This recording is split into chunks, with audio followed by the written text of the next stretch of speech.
Hey everyone, it is episode 131 of Tuesdays with Perry.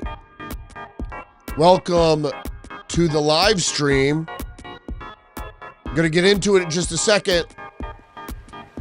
Going to be talking about Tampon Tim in Minnesota, elusive peace in the Middle East, communism coming to New York City, and much more, including the Chinese communists taking over Taiwan. So let's see if we can't get Harry on the line right now.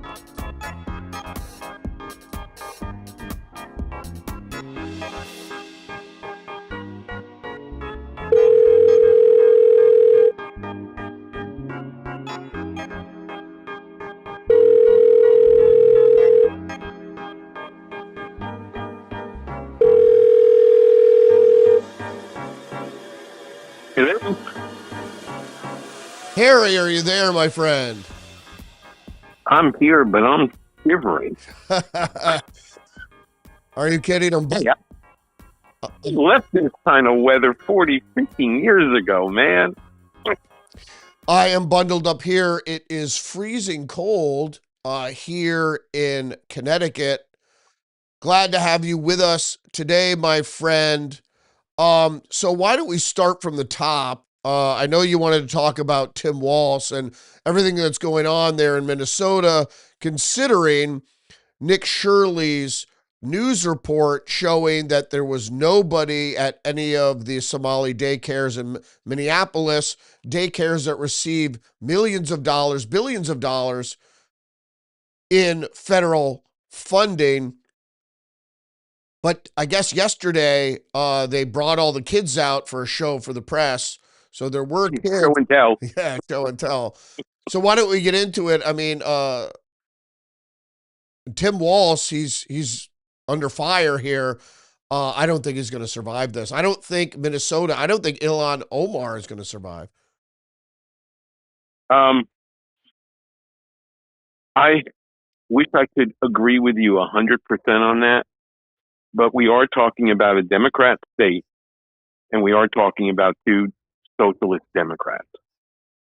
And, even though there is a strong Republican presence within the state elected offices, there is not enough to overcome the reality of someone like Walz saying, I won't step down. Now, that's the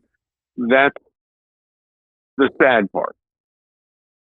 Because when you don't have enough self-respect for the damage that you have done through your corruption, the only thing that's worse than that is the pain and suffering of those that your actions have harmed.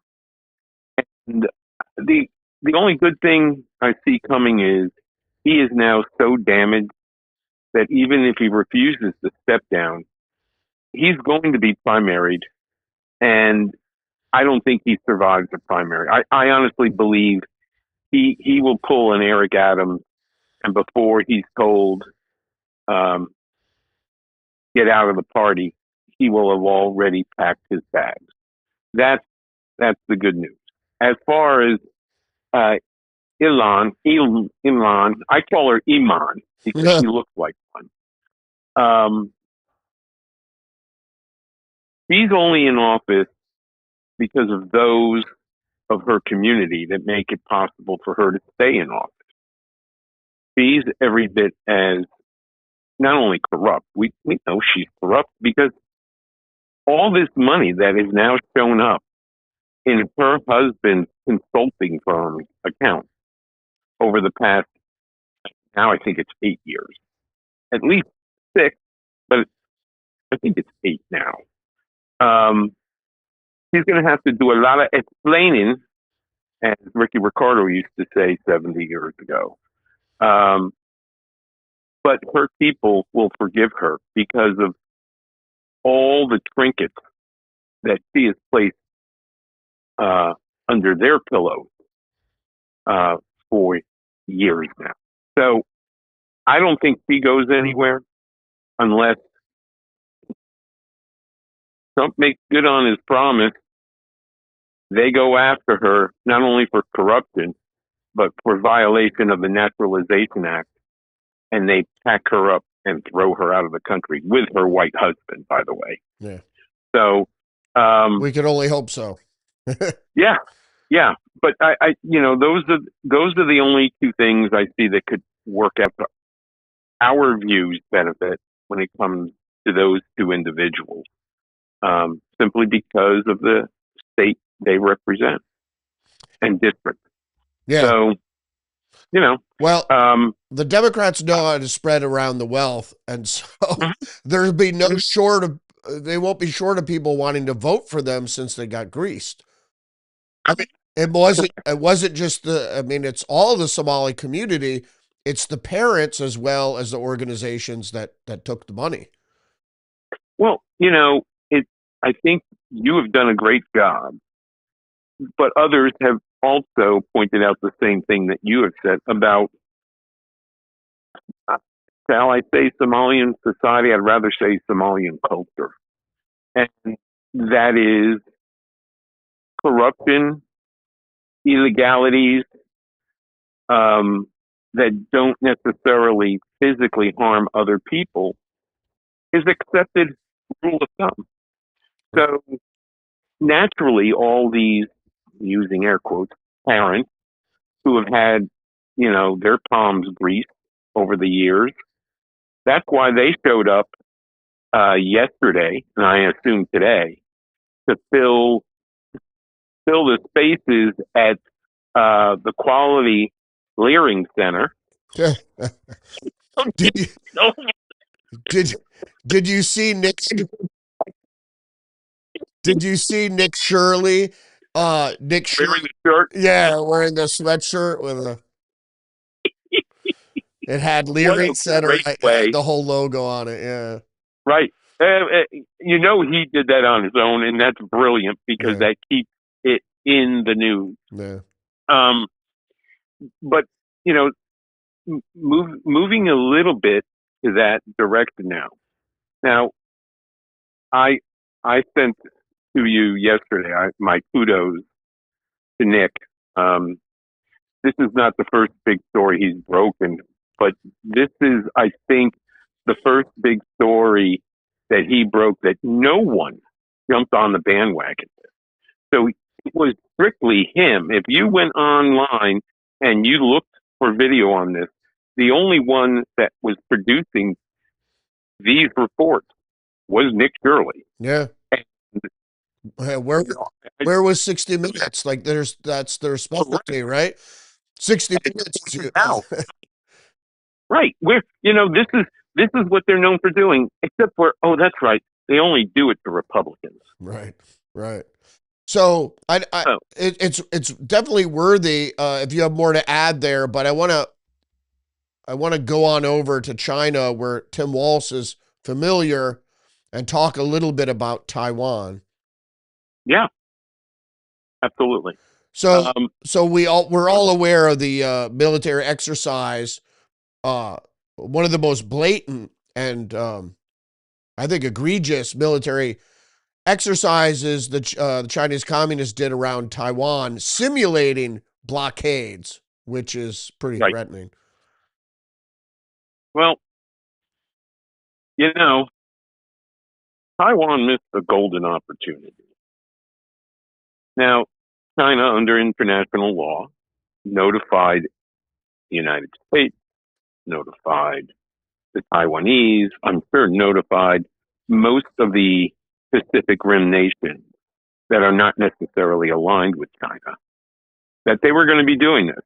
So everybody knew. But I think Taiwan should have done. So I think they should have launched a missile and done the same thing. Well, we're going to have our own demonstration of force and launch the missile over the naval task force that the CHICOM put in the China Strait. I think that would have been just one. They didn't have to have a huge, just to let them know, hey, we may be a small island of, I think there's only, what, 30 million people in Taiwan? I don't know what the population is. I know it's not big in comparison, obviously. It's mainland China. But they have a fair population. They have a fighting force. I think they should have sent a message to Xi. You want to take us over, you might be able to do it, but even if you do, you're going to have a bloody nose and a lot of dead Chinese communists to answer for. Yeah. And I just think had they said that, set up their own demonstration, let everybody know, hey, we're going to do this. And remember, all of this takes place in what's known as international waters. Okay, even the report tonight said, well, they launched missiles and shells, the closest they've ever come to the Taiwanese shoreline. Well, that's fine. International waters. They should have done the same thing from Taiwan. Yeah. They didn't. It's a lost opportunity. Yeah. I think it gets pretty sketchy because I know the American naval fleet is on high alert during the exercise, just in case they use an exercise as a pretense to launch a strike. Um, I want to stick with communism. You talked about the coming calamity in New York City. Mm-hmm. Apparently, Mamdani has already, well, not even Mamdani, but the New York Council, even before Mamdani takes office, they're looking to pass a law that is going to force private property owners, building owners, to sell to not for profit leftist organizations so they could house folks there under market with under market rents, affordable housing. You SOB, you stole my thunder again. That's exactly what I was going to lead off with. Not only are they setting up these so-called, again, using air quotes, nonprofits, these NGOs, who do you think own, and they are run by communists and Marxists. Who do you think, number one, before we even get into who's going to benefit from all this, it's not going to be the people who are going to be in I'm going to be using a lot of air quotes here tonight. I'm sorry, folks. In government housing. But when it comes to these private landowners, better known as landlords, when these radicals come knocking on the front door of each individual landlord and says, I've got an offer you can't refuse. Rudy, do you really think it's going to be at market value? Right.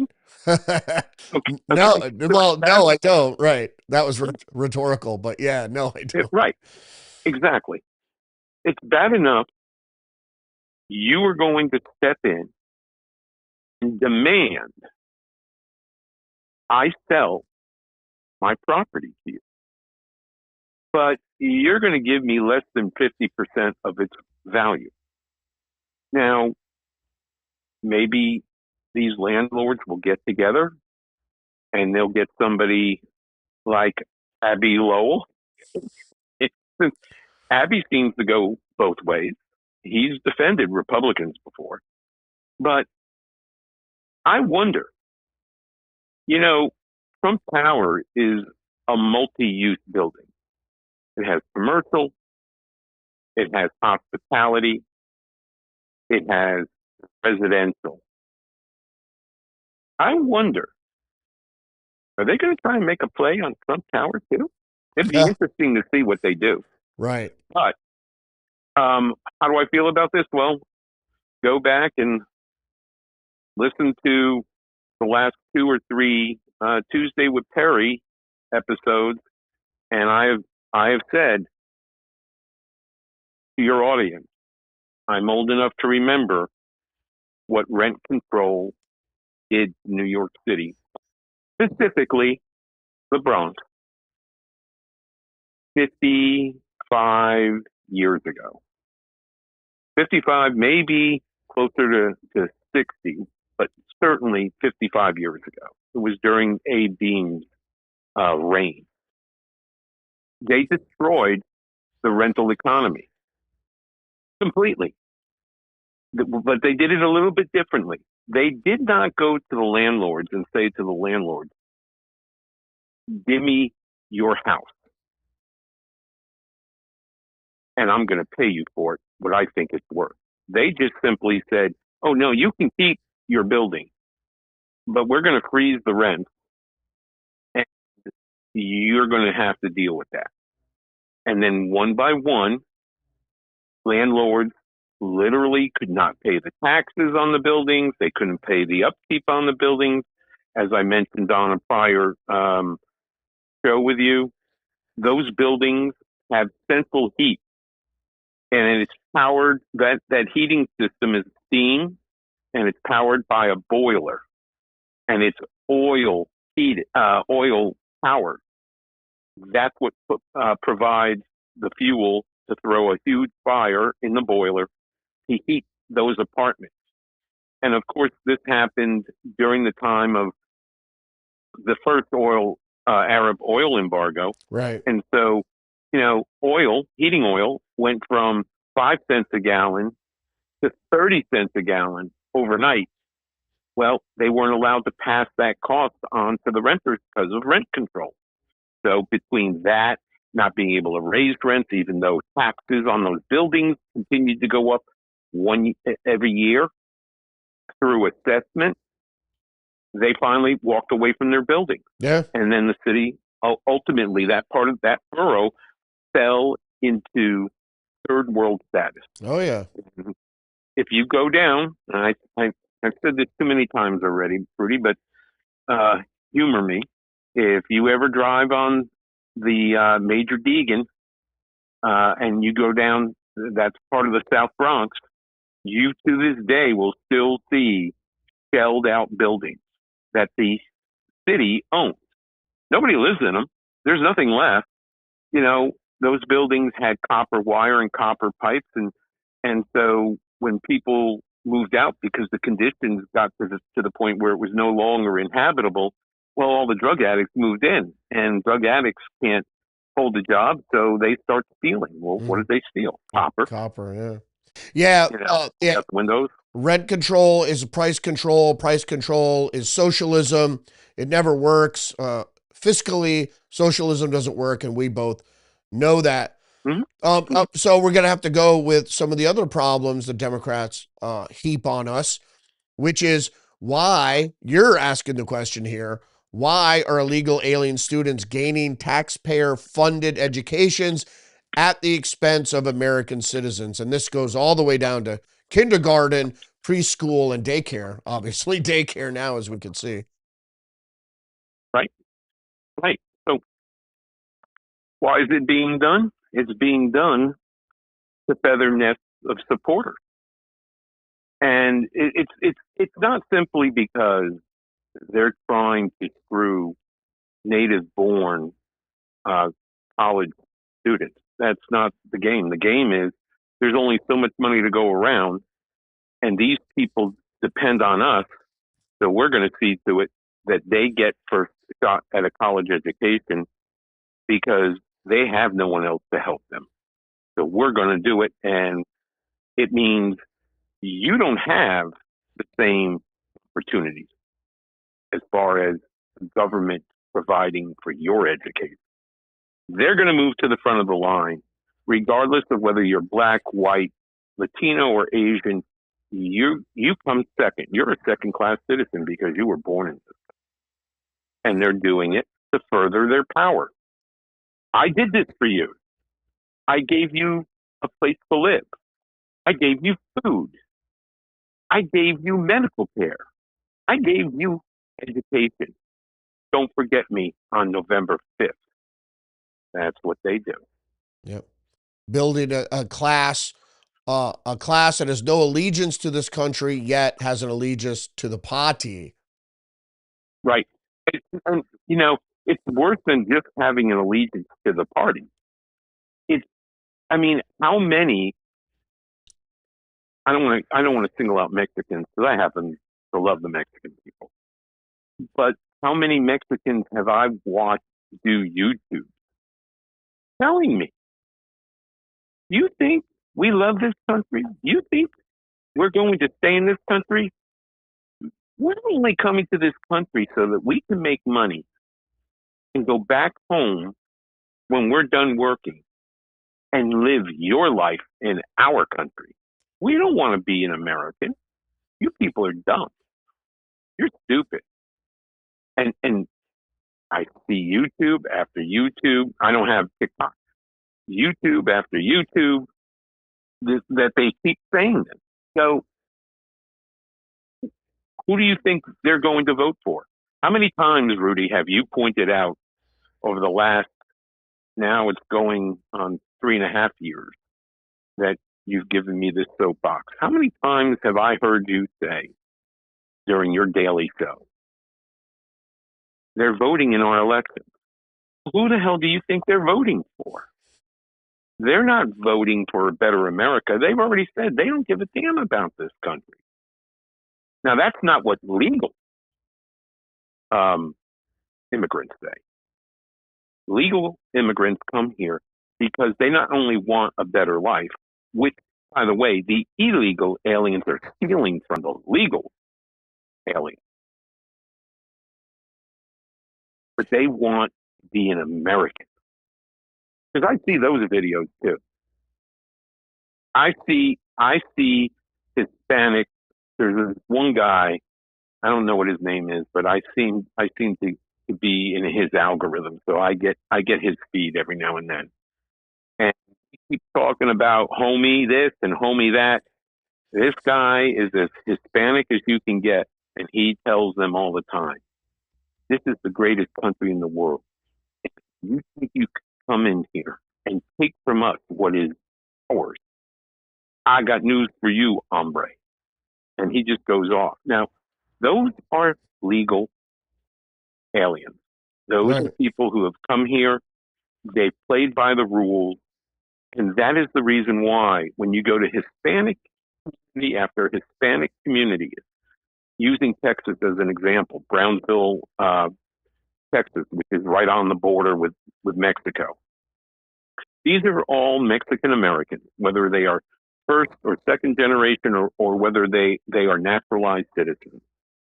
And they went red in the last election.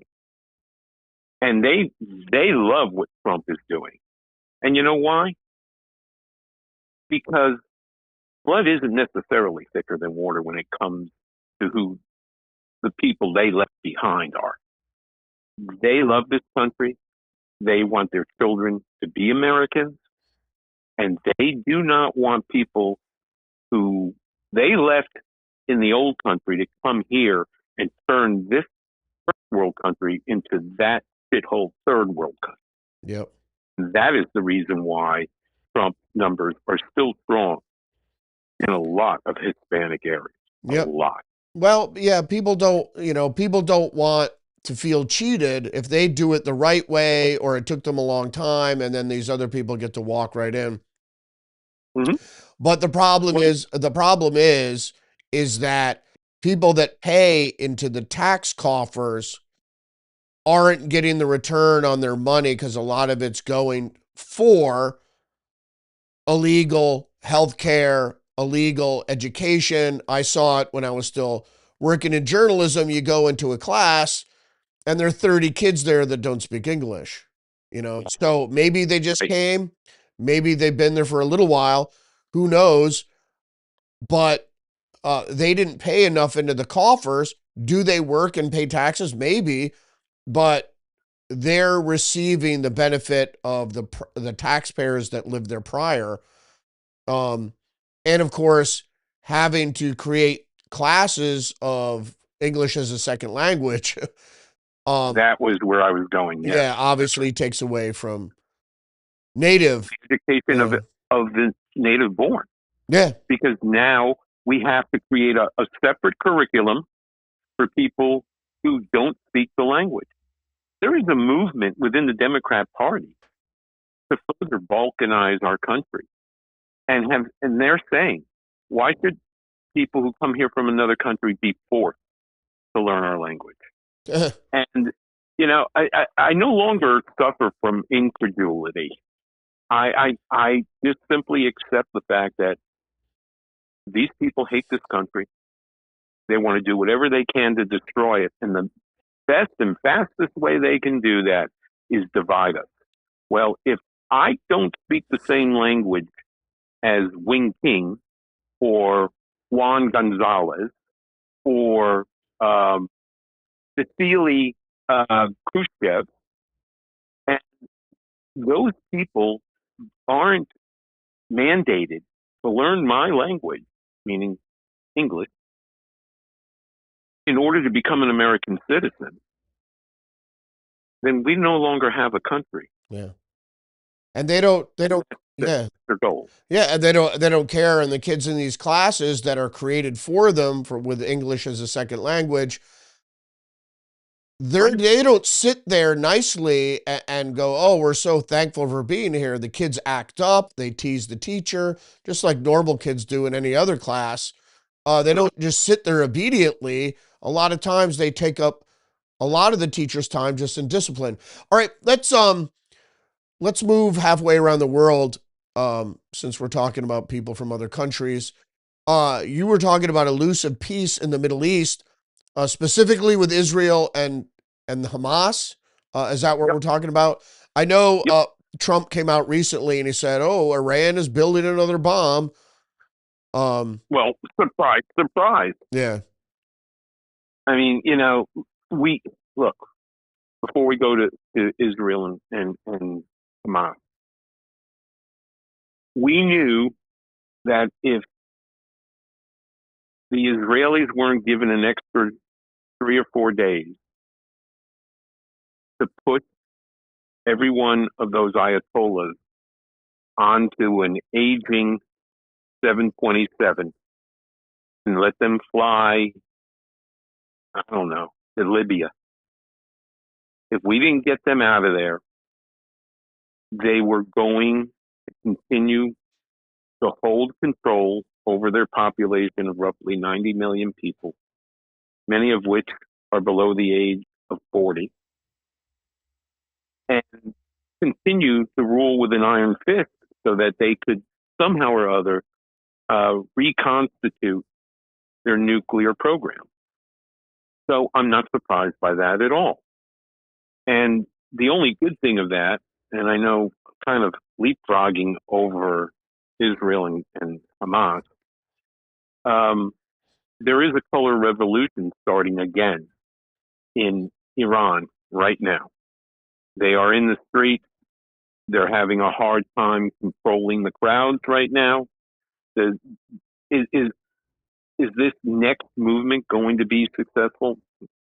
I don't give it time marks for succeeding, but it does show that what Israel and the United States did together has so weakened the standing of not only the Ayatollahs. Remember, the Ayatollahs only have that control because of the Iranian Republican Guard. There are musings going on in the Republican Guard right now. Look, I'm tired of shooting my own people. This is not what I want to do.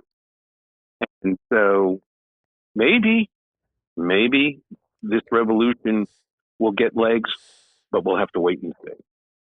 yeah. I don't know if that's going to necessarily happen either. I think after the last time the Iranian people stood up to the Ayatollahs and the government there, we were nowhere to be found, and some people got, yeah, President. yeah, right.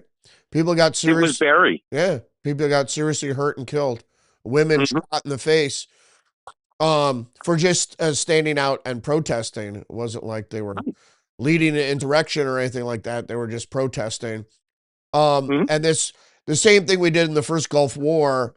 We told the Shia in Iraq to stand up to Saddam Hussein, and then when they did, we didn't come in and help. So we'll see what happens. We'll see what happens with that for sure. But let's move over to Israel and Hamas. I know there's a fragile piece there. Mhm. There's not much left of Gaza. What do you think are going to happen with the next steps here? Well, you know, BB talked to Brett Baer tonight, and he said what I knew was coming, which is before we can go to step two, the remaining, and he gave a number of 20,000.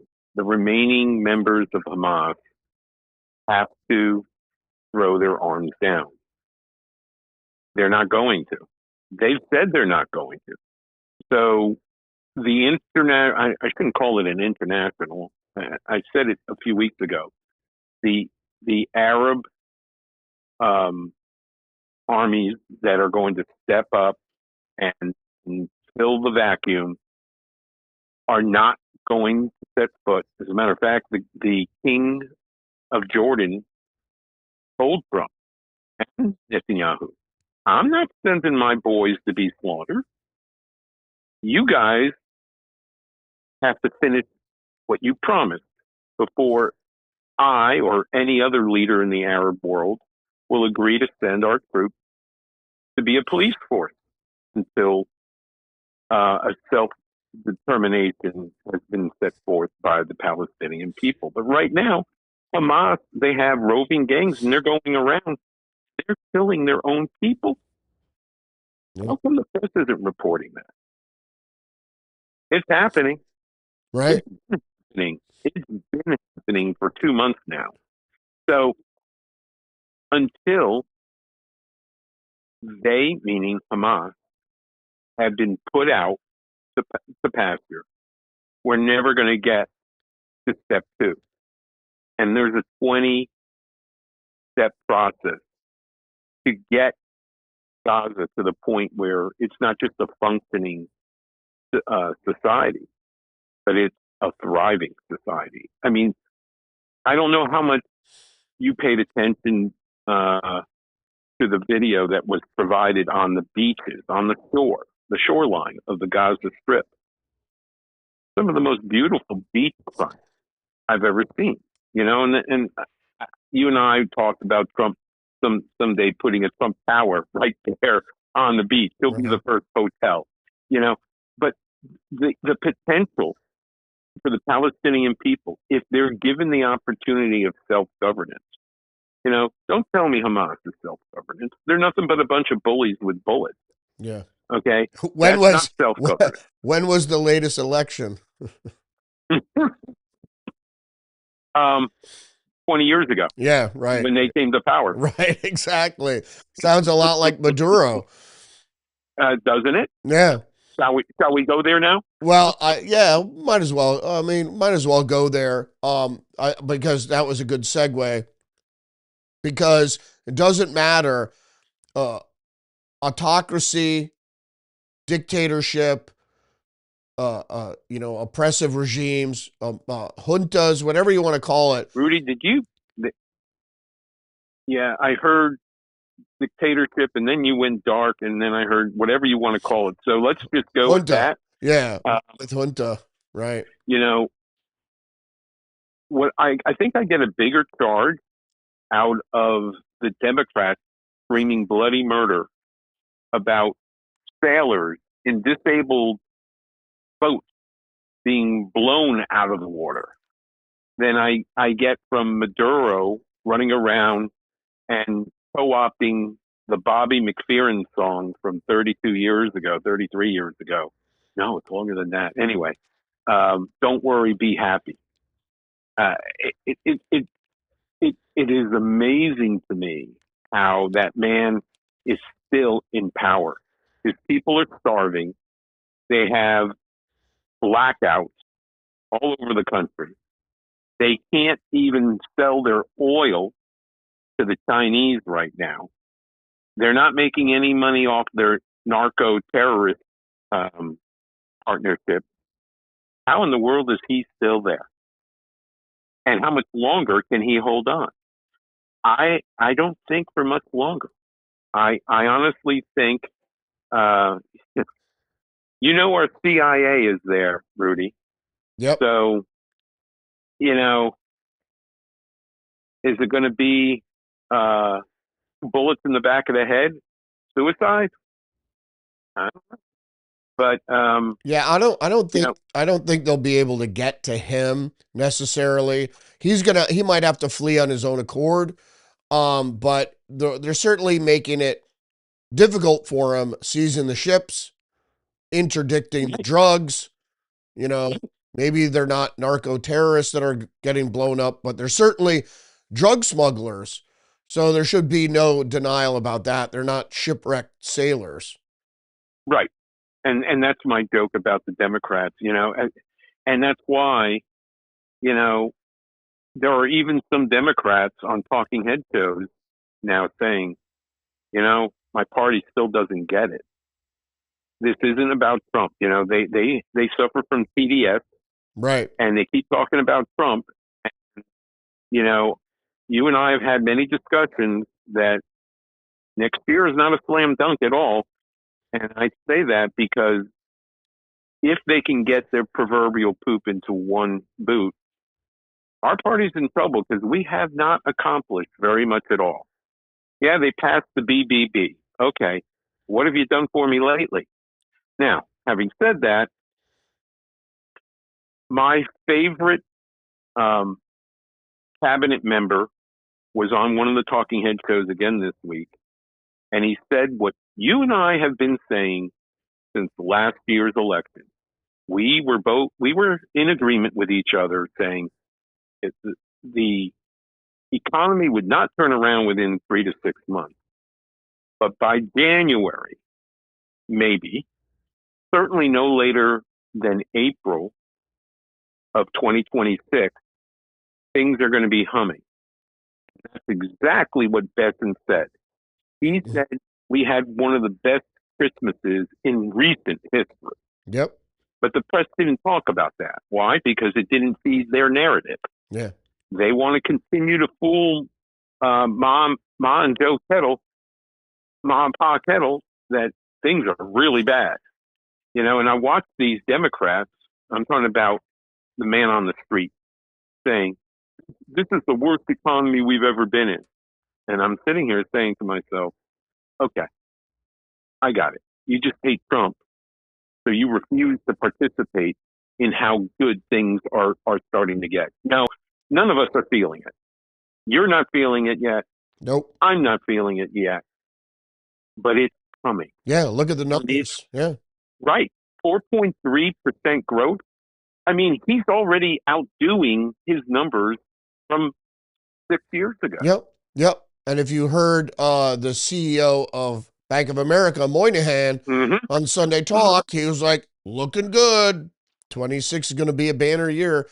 Yep. Because it's going to take, after rate cuts, you don't really see any economic stimulation until about 3 months after. Actually, it gets a little worse before, right when you do the cut, and then it improves in about 3 months.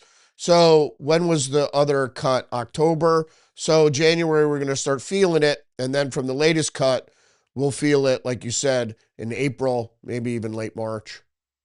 Mm-hmm. Plus, So, plus, mm-hmm. some of these tax cuts are going to be realized right away. I didn't think they were going to be realized for April, but that's not true. So apparently, these tax cuts will be applicable in this year's filing. Right. And that's why they saying, by they I mean Trump, members of the cabinet, starting with Besson, and Mike Johnson, John Thune, other members of both houses in the leadership of the Republican Party have said, look, when people get their tax return. And let's face it, Rudy. Today, tax returns are done online, and the Federal Reserve makes sure, through obviously the Treasury Department, when you file electronically, those funds are deposited into your account almost, I don't want to say overnight, but within days.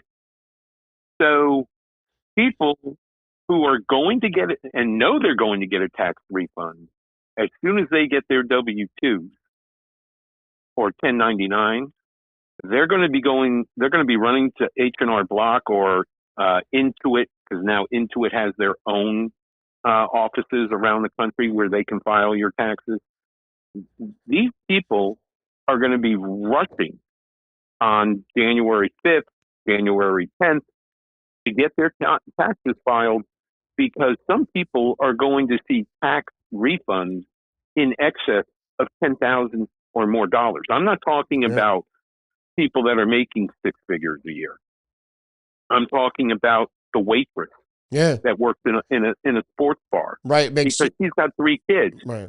Those kids is worth $2,500 or $2,800 earned tax income or tax income refund. Yeah. So he gets that on top of all the taxes he paid on tips for fiscal year 2025, which ended already, and then of course calendar year 2025 that ends tomorrow. Yeah. So when he sees all of that money coming back to her or him, they're going to be rushing to file that tax return. Yeah. And when they have that money in their hands, it's going to be, we're moving to a better neighborhood. We're buying a new car.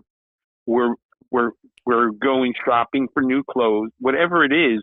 And that is, as much as the Fed lowering, and when I say lower, I mean a real rate cut of at least a half or more percent. Right. Okay.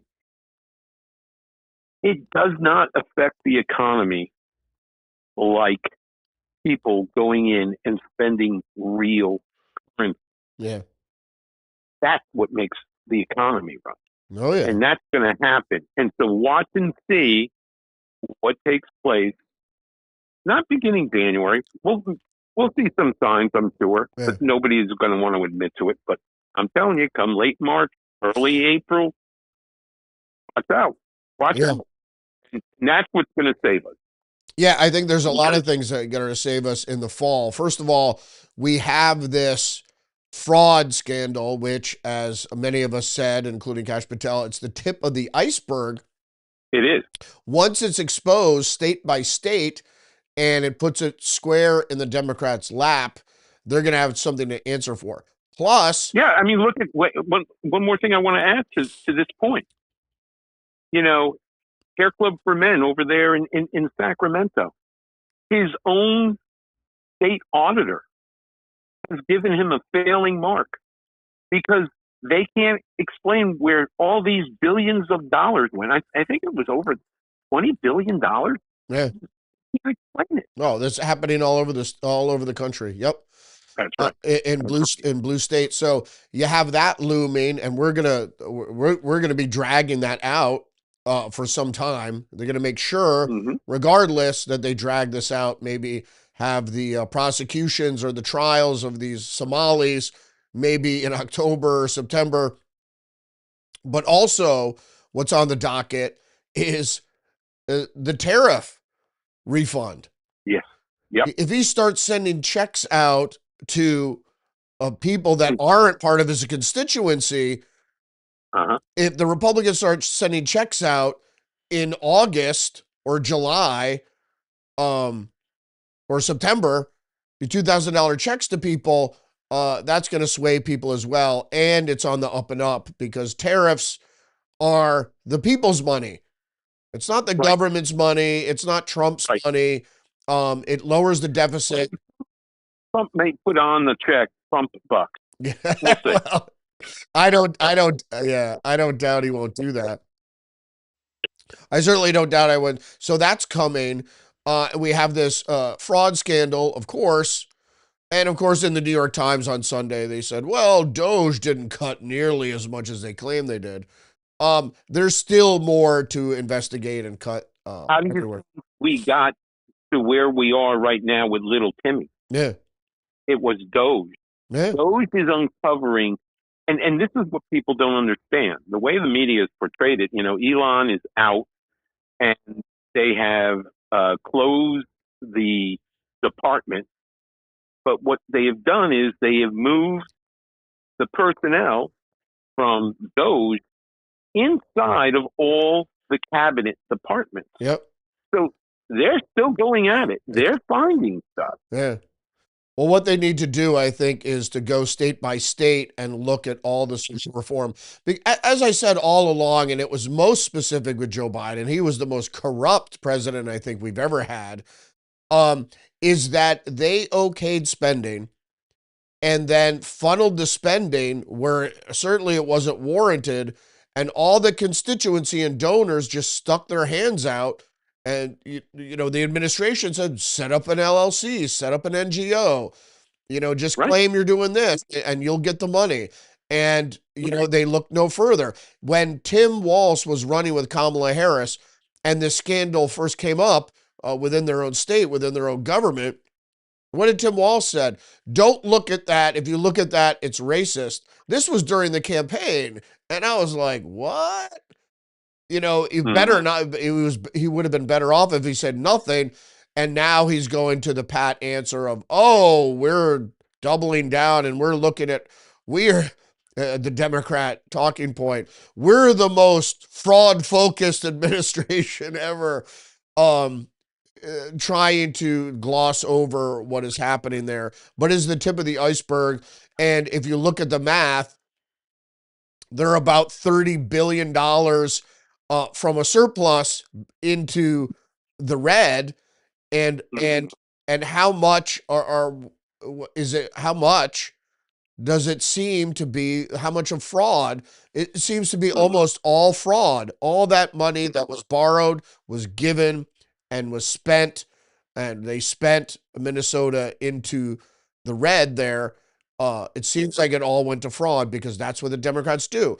Let's figure out a spending bill and we'll just get it to the people we want to get it to. And that's how we're going to run our economy, despite devaluing the dollar in the process. Right. And let's also not forget, we're going to funnel all this money to our friends who then are going to, through back doors, funnel 10, 20%, the cream off the top, right back to us to fund our campaign. Of course. Yeah. They're our next. Yeah.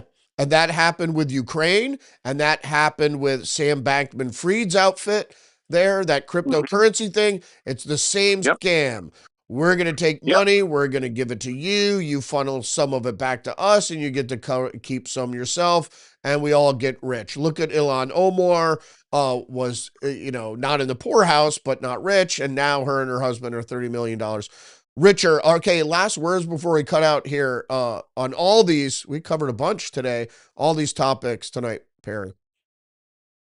Well, the last word is keep your eye on the ball. And what I mean by that is forget all the subterfuge that's going on in the world.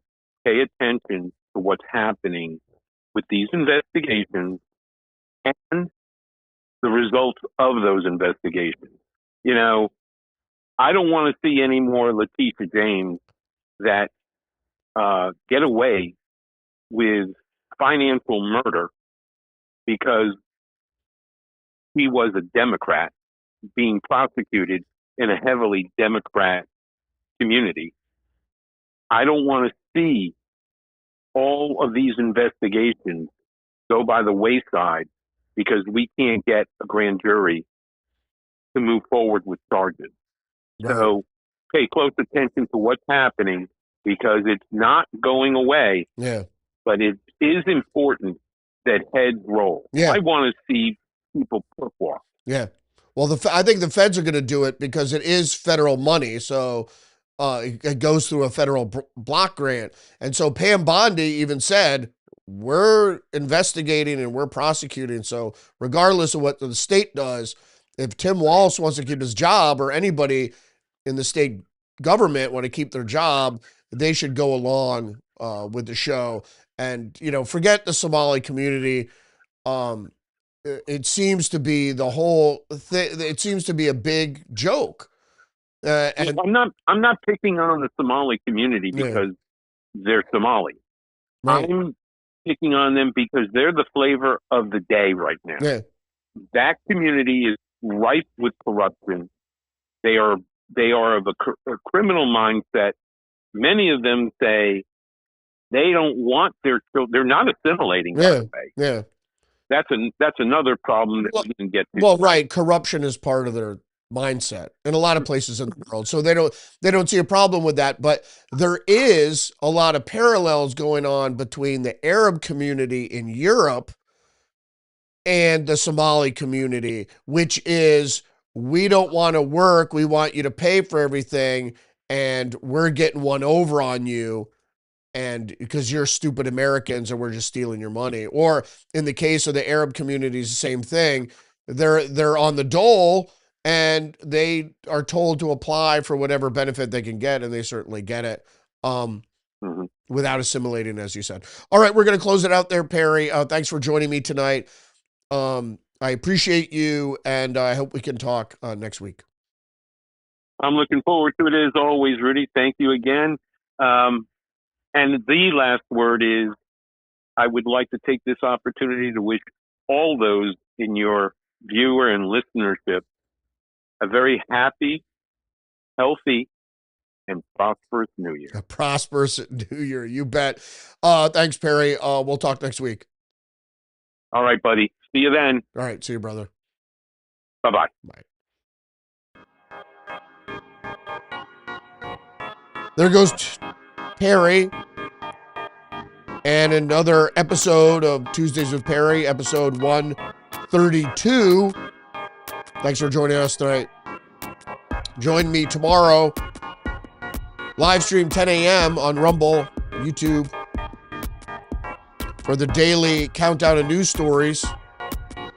Or join us next week for episode 133, Tuesdays with Perry.